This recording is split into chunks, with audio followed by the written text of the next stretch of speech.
Let's be honest. If you are a first-time homebuyer, a millennial or Gen Z, and you've been trying to buy a house, you're not crazy. This market is brutal. And here's one big reason why. Baby boomers. Baby boomers are now buying more houses than millennials. Yep.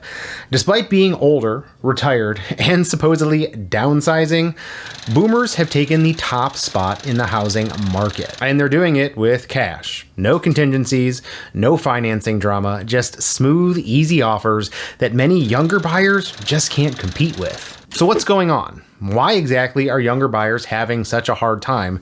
And more importantly, is there anything you can actually do about it? In this video, we are breaking down why the deck feels stacked against millennials and Gen Z, the biggest challenges younger buyers are facing right now, and most importantly, what you can actually do to compete and win in today's market. So whether you're already house hunting or just trying to figure out if owning a home is even realistic anymore, stick around because this one is for you. And hey, if you're looking for real estate or homeowner tips that are honest, practical, and not filled with fluff, make sure to like this video, subscribe to the channel, and hit that notification bell so you never miss another video.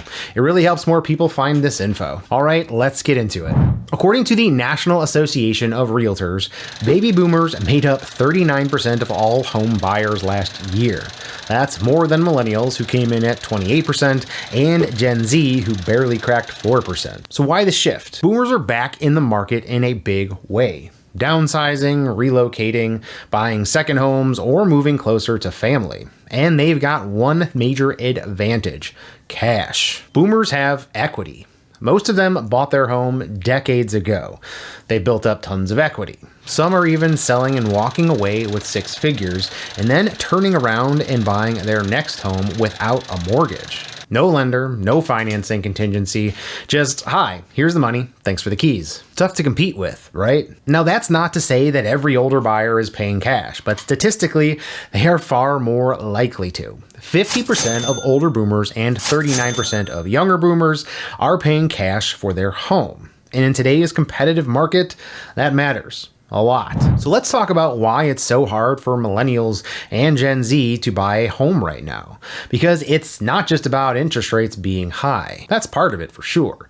But it's also about income, debt, competition, and a housing system that just isn't built for many young buyers to succeed easily right now. First, affordability is broken. Let's start with the obvious. Home prices have skyrocketed over the past few years.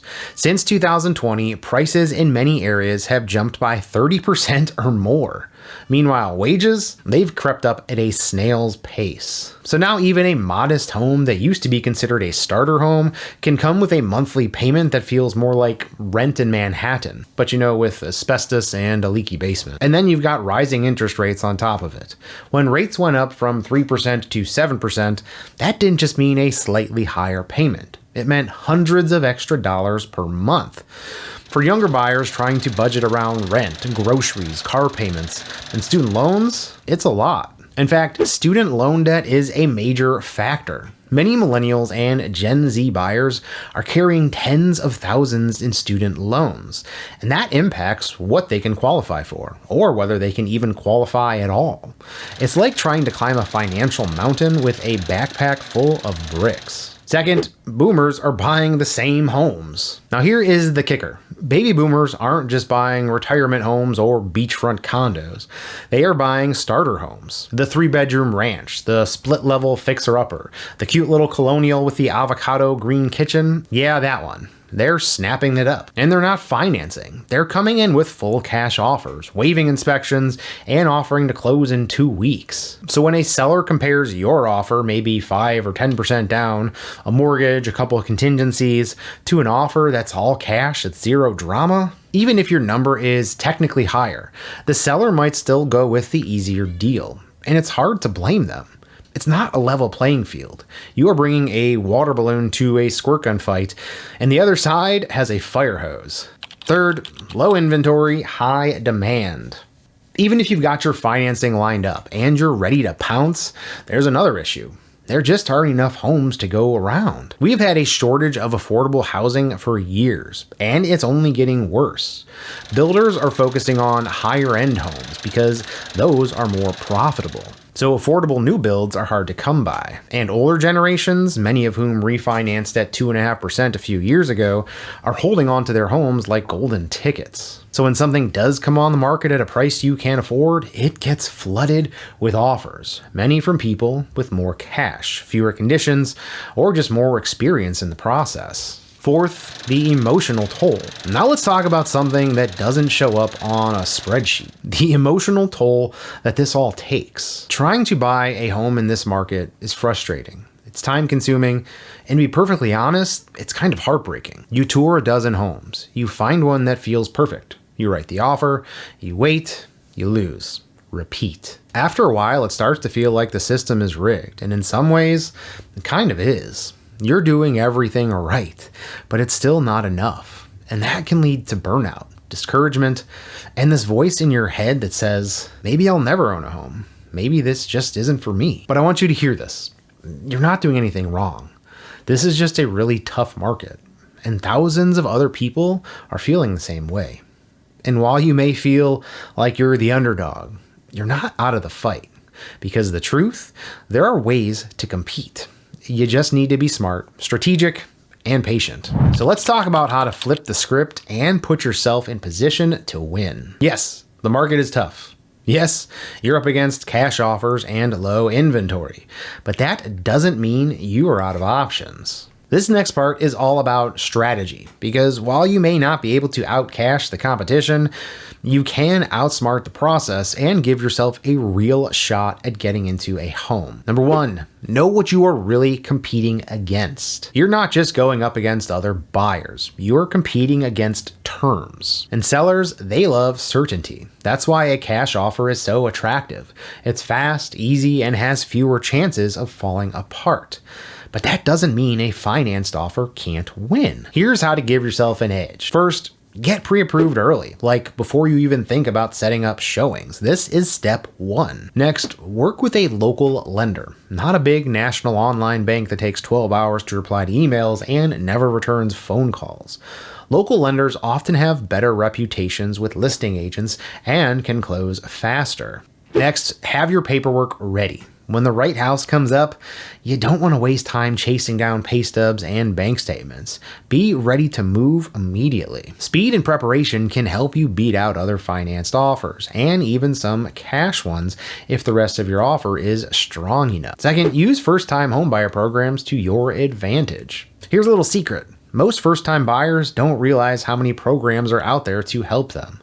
There are low down payment options like 3% down conventional loans, 3.5% down FHA loans, USDA and VA loans, which can be zero down if you qualify. And then there are down payment assistance programs at the state, county, or city level.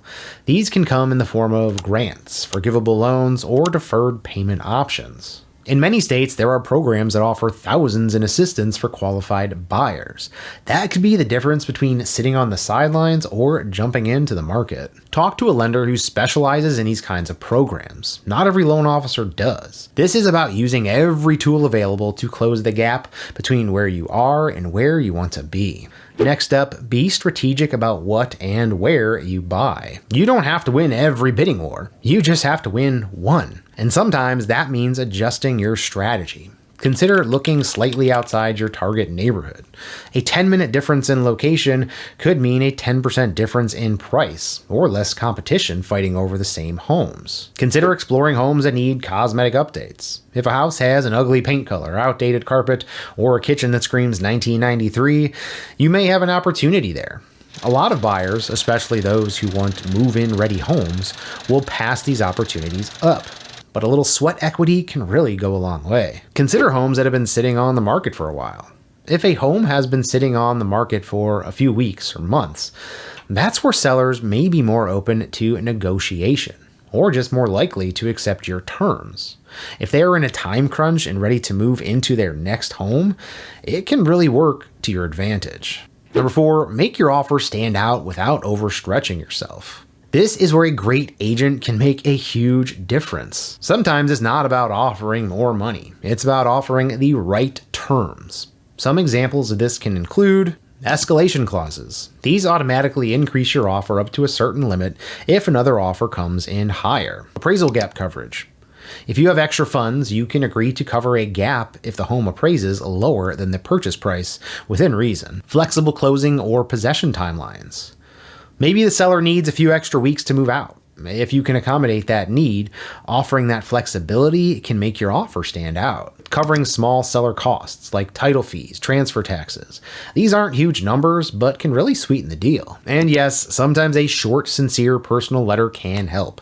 Not always, but in multiple offer situations, a good story can make a seller pause to consider. I have had buyers beat out multiple other offers, not because they were the highest, but because they offered a smooth closing. They offered a friendly tone and accommodated the seller's needs. Sometimes that's all it takes. Number 5, play the long game.